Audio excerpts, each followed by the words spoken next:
আঞ্চলিক বা আন্তর্জাতিক পর্যায়ে বাংলাদেশ আর কোনো নির্দিষ্ট দেশের ওপর নির্ভরশীল হবে না বলে মন্তব্য করেছেন প্রধানমন্ত্রীর পররাষ্ট্র বিষয়ক উপদেষ্টা হুমায়ুন কবির। সম্পর্কের ক্ষেত্রে বাংলাদেশের স্বার্থ প্রাধান্য পাবে বলেও মন্তব্য করেন তিনি।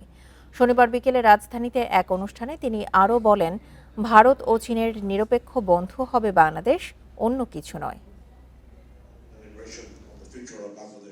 সবার আগে বাংলাদেশ পররাষ্ট্রনীতির দৃষ্টিভঙ্গি নিয়ে রাজধানীর হোটেল ওয়েস্টিনে Bangladesh institute of peace and security স্টাডিজের আয়োজনে হয় গোলটেবিল আলোচনা। এতে অংশ নেন বিভিন্ন দেশের রাষ্ট্রদূত, কূটনীতিক ও পররাষ্ট্র মন্ত্রণালয়ের কর্মকর্তারা। 200-র বেশি সার্ভিস ও ফিচারে লেনদেনের সব বিকাশ অ্যাপে সম্ভব। আলোচনায় অংশ নিয়ে মূল আলোচক বলেন, পররাষ্ট্রনীতি হিসেবে সবার আগে বাংলাদেশ মানে বাংলাদেশকে একঘরে করা নয়, বরং সব ক্ষেত্রে অগ্রাধিকার দেয়া। মূল বক্তব্য উপস্থাপন শেষে কূটনীতিকদের বিভিন্ন প্রশ্নের জবাব দেন প্রধানমন্ত্রীর পররাষ্ট্র বিষয়ক উপদেষ্টা। বলেন, সরকার আইনের শাসন প্রতিষ্ঠার মাধ্যমে আন্তর্জাতিক অঙ্গনে বাংলাদেশকে মর্যাদাশীল করতে প্রতিজ্ঞাবদ্ধ। Bangladesh will never ever return to the fate that as a subservient Bangladesh আর কখনোই কোনো অবস্থাতেই কোনো দেশ বা কারো অধীনস্থ বশ্যতাকারী রাষ্ট্রে পরিণত হবে না, তা সে পূর্ব হোক বা পশ্চিম।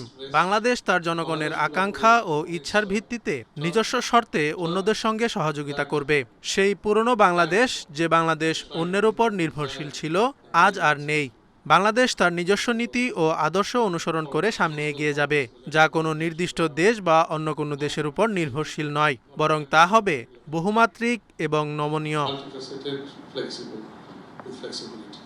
বাংলাদেশ শুধু পরিবর্তিত বিশ্বের সঙ্গে খাপ খাওয়াতেই প্রস্তুত নয়, বরং নেতৃত্বে ভূমিকা রাখতে চায়। ভারত ও চীনের সঙ্গে সম্পর্ক এগিয়ে নেওয়ার কৌশলের বিষয়েও ধারণা দেন উপদেষ্টা।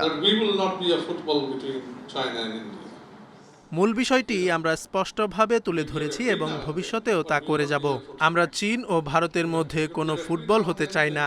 আমরা চাই উভয়ের প্রতি একজন নিরপেক্ষ বন্ধু হিসেবে থাকতে।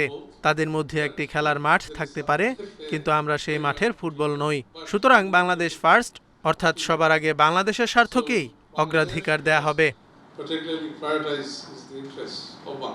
রোহিঙ্গা সংকট সমাধানে আওয়ামী লীগ সরকার ব্যর্থ হয়েছে বলেও মন্তব্য করেন হুমায়ুন কবির।